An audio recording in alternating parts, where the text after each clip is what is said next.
Ayat firman Tuhan kita pada pagi hari ini di dalam Kisah Para Rasul 13 ayat yang ke-22. Kisah Para Rasul pasal yang ke-13 ayat yang ke-22. Nah, kalau jemaat Bapak Ibu Saudara terkasih di dalam Tuhan telah mendapatkan ayat ini, mari kita bangkit berdiri bersama-sama. Kita akan membaca ayat ini dalam hitungan yang ketiga. 1, 2, dan 3. Setelah Saul disingkirkan, Allah mengangkat Daud menjadi raja mereka. Tentang Daud, Allah telah menyatakan, Aku telah mendapat Daud bin Isai, seorang yang berkenan di hatiku dan yang melakukan segala kehendakku. Silakan duduk kembali Bapak Ibu Saudara yang terkasih di dalam Tuhan. Nah, tema firman Tuhan pada pagi hari ini adalah mengenal akan Tuhan. Saya percaya kita semua di tempat ini sebagai warga negara Indonesia, maka kita kenal Bapak Presiden Indonesia saat ini, yaitu Bapak Insinyur Joko Widodo, atau yang kita lebih kenal dengan Pak Jokowi.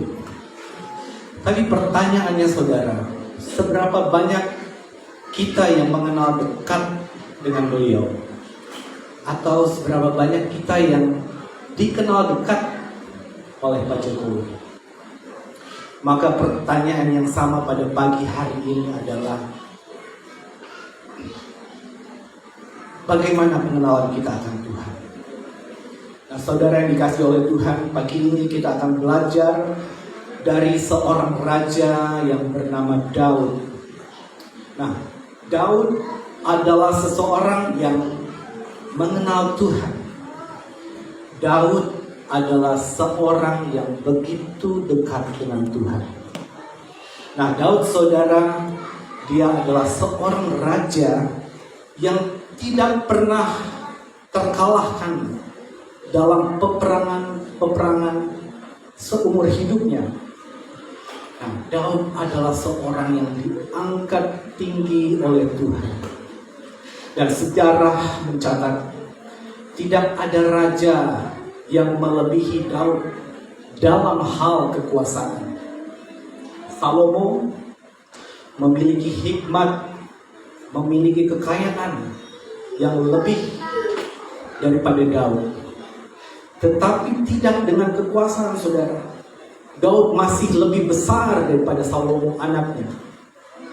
Nah, oleh sebab itu saudara, jika saudara pernah melihat bendera daripada Israel, maka lambang daripada bangsa Israel, mereka menggunakan lambang The Stars of David, atau yang kita kenal dengan bintang Daud.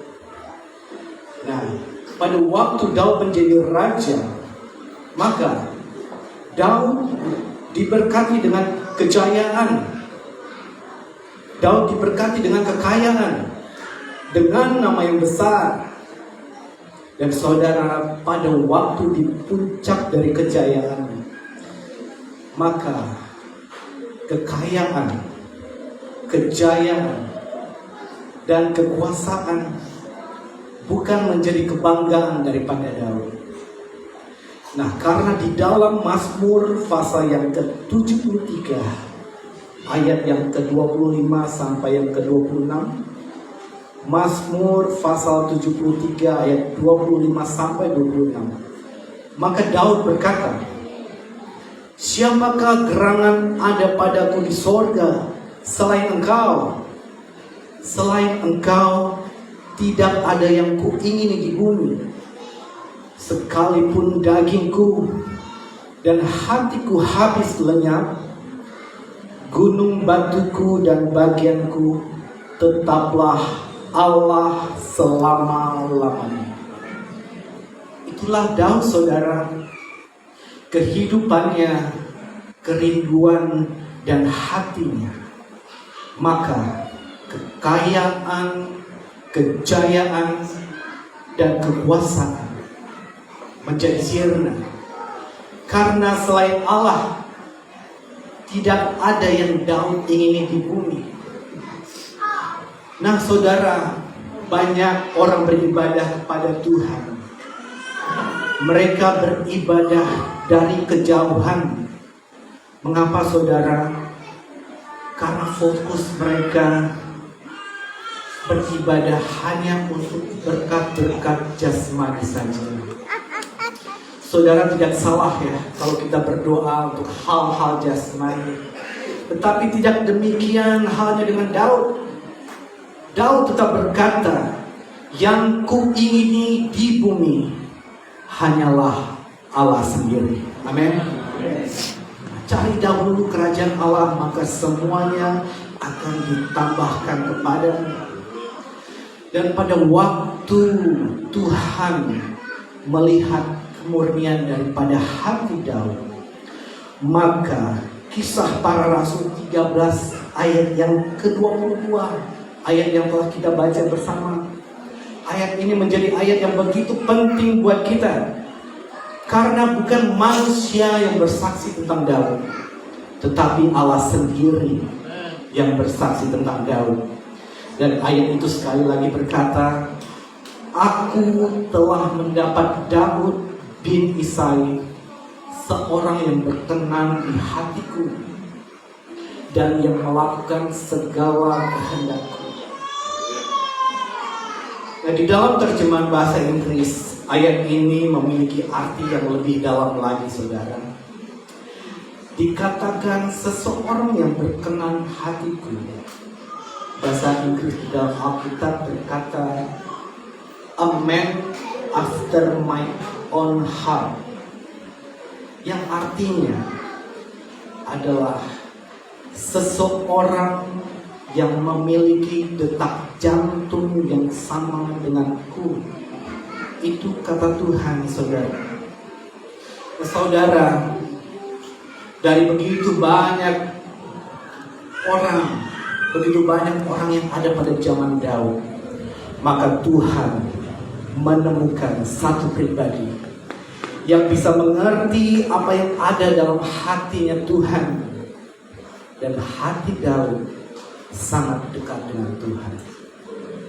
Nah saudara yang dikasih oleh Tuhan, maka kalau kita pelajari, ada 3 tempat kudus yang pernah ada. 3 tempat kudus yang pernah ada dalam sejarah peribadatan orang Israel. Yang pertama, Tabernakel Musa. Yang kedua, Pondok Daud. Dan yang ketiga adalah Bait Salomo. Nah, dari ketiga tempat kudus yang pernah ada dalam peribadatan dari orang Israel, maka kita buka dalam Kisah Para Rasul pasal yang ke-15, ayat ke-16 sampai yang ke-17. Saya rindu kita akan membaca ayat ini bersama-sama. Kisah Para Rasul pasal yang ke-15, ayat yang ke-16 sampai yang ke-17. Dalam hitungan yang ketiga kita baca bersama-sama. 1, 2, dan 3.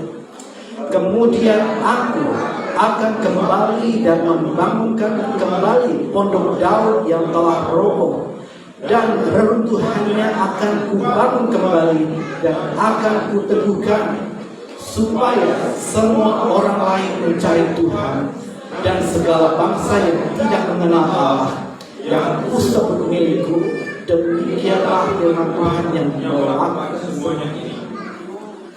Maka saudara, Tuhan sendiri yang akan memulihkan pondok Daud yang telah roboh. Nah, mengapa Tuhan tidak tertarik dengan Tabernakel Musa? Tabernakel Musa sangat penting, di mana 40 tahun dicatat Tuhan memimpin bangsa Israel keluar dari tanah Mesir untuk masuk ke tanah Kanaan, tanah yang berlimpah susu dan madu, dengan tanda-tanda ajaib, dengan tanda-tanda mujizat. Tuhan memberikan tanah Kanaan kepada bangsa Israel. campur tangan Tuhan sangat nyata dalam hidup bangsa Israel. Tetapi Tuhan tidak tertarik untuk membangun kembali tabernakel Musa. Lalu kita kenal juga dengan Bait Salomo, saudara. Nah, dicatat dalam Alkitab, waktu Bait Salomo ditabiskan, maka kemuliaan Tuhan turun memenuhi bait Allah, sehingga imam tidak tahan untuk berdiri. Mereka jatuh tersungkur dan menyembah Tuhan karena ada hadirat yang luar biasa. Kita tahu bait Salomo ini dibuat dari pelbagai macam benda dan perkakas yang mahal. Ada begitu banyak emas juga yang dipakai untuk peralatan-peralatan yang digunakan oleh imam untuk beribadah. Tetapi saudara, kemegahan dari bait Salomo ini juga tidak memperoleh tempat yang spesial di dalam hati Tuhan. Justru di pondok Daud, yakni pondok yang sederhana, di mana Daud menempatkan tabut perjanjian Tuhan, tabut perjanjian Allah, dan di sana Daud menyembah, memuji Tuhan siang dan malam. Nah, maka Tuhan berkata, aku suka yang seperti ini. Aku suka yang seperti ini. Daud menangkap isi hati Tuhan, bahwa bukan hanya manusia yang rindu untuk bersekutu dengan Tuhan, tetapi Tuhan terlebih rindu untuk bersekutu dengan manusia. Nah, dari mana kita tahu bahwa Tuhan terlebih rindu untuk bersekutu dengan kita? Mari kita buka di dalam Ibrani pasal yang ke-10 ayat yang ke-19 dan yang ke-20. Ibrani pasal yang ke-10 ayat yang ke-19 sampai yang ke-20 berkata, jadi saudara-saudara, oleh darah Yesus kita sekarang penuh keberanian dapat masuk ke dalam tempat kudus, karena Ia telah membuka jalan yang baru dan yang hidup bagi kita melalui tabirnya sendiri. Nah, saudara, Alkitab mencatat waktu Tuhan Yesus naik ke atas kayu salib kurang lebih 2000 tahun yang lalu, maka tirai daripada bait Allah terbelah dari atas sampai ke bawah, terbelah menjadi dua, dan tirai yang menjadi penutup dari tempat kudus dan tempat maha kudus terbelah dan terbuka, sehingga ruang maha kudus dan ruang kudus menjadi satu. Dan waktu Tuhan Yesus mencurahkan darahnya di atas kayu salib, saudara, maka pengampunan dosa itu terjadi. Alkitab mencatat darah Yesus bukan hanya mengampuni dosa kita, tetapi darah Kristus menghapus semua dosa kita. Amin. Nah, mengapa kita perlu pengampunan dosa, saudara? Buka Alkitab kita di dalam Yesaya pasal yang ke-59 ayat yang kedua. Yesaya pasal 59 ayat yang kedua. Nah, firman Tuhan berkata, tetapi yang merupakan pemisah antara kamu dan Allahmu ialah segala kejahatanmu, dan yang membuat dia menyembunyikan diri terhadap kamu sehingga ia tidak mendengar ialah segala dosa. Dosa dan pelanggaran-pelanggaran mengakibatkan ada jarak antara Tuhan dan kita. Nah, Alkitab mencatat, saudara, pada waktu Tuhan menciptakan bumi dan seisinya, pada waktu Tuhan menciptakan manusia, maka firman Tuhan berkata, Tuhan bersama-sama dengan manusia dan manusia bersama-sama dengan Tuhan. Kejadian 2 ayat yang ke-15 mencatat bahwa manusia itu disebut rekan sekerja daripada Tuhan untuk mengelola Taman Eden. Tetapi apa yang terjadi pada waktu manusia jatuh ke dalam dosa, dalam Kejadian pasal yang ketiga, maka manusia meninggalkan Taman Eden dan persekutuan dengan Tuhan pun menjadi putus. Dan sejak itu ada penghalang yang menghalangi antara manusia dengan Tuhan. Dan ketika sorga di mana Tuhan itu berada dan bumi di mana manusia berada semakin jauh dan makin jauh. Tetapi Tuhan tidak tinggal diam, saudara. Oleh sebab itu Tuhan sendiri yang terlebih rindu untuk menebus segala pelanggaran kita, yang menghalangi kita untuk bersekutu dengan Tuhan. Saudara yang kasih oleh Tuhan, tetapi pada waktu Daud lahir ke dalam dunia ini, pada waktu Daud lahir ke dalam dunia ini, maka Daud tidak mau beribadah kepada Tuhan dari jauh. Nah, Daud mulai membangun pondok Daud, dan Daud mulai memuji Tuhan, mulai menyembah Tuhan dalam keintiman. Nah, di dalam pondok Daud ini, Daud mengajarkan kita arti menyembah kepada Tuhan. Nah, arti daripada kata menyembah yang diperkenalkan oleh Daud melalui pondok Daud ini, artinya adalah mencium Tuhan. Nah, kata menyembah diambil dari kata proskuneo. Proskuneo adalah kata dari bahasa yang berasal dari bahasa Yunani, yang artinya to kiss, mencium. Nah, saudara, bagaimana caranya Daud dapat mendekat kepada Tuhan, dan Daud meraih tangan Tuhan, lalu Daud menciumnya. Ini sama arti daripada kata proskuneo atau menyembah, yang mohon maaf saudara, sama seperti seekor anjing yang mencium dan menjilat tangan tuannya.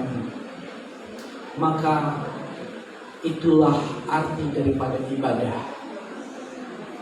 Itu adalah arti dari kata penyembahan. Nah, tahukah saudara, Daud yang merupakan keturunan daripada orang Yehuda, pada saat itu tidak diperkenankan untuk masuk ke dalam tempat kudus. Maka oleh sebab itu, pada 2000 tahun yang lalu, untuk menggenapkan pemulihan dari pondok Daud, maka Tuhan Yesus naik ke atas kayu salib, dan pada waktu darahnya ditumpahkan dan darahnya dicurahkan, maka pengampunan atas segala dosa-dosa kita diselesaikan di atas kayu salib. Dan waktu penghalang untuk kita bisa kembali bersekutu dengan Tuhan disingkirkan, maka Ibrani 10 berkata, Tuhan sudah membuka jalan masuk, yang itu melalui dirinya dan darah yang sendiri.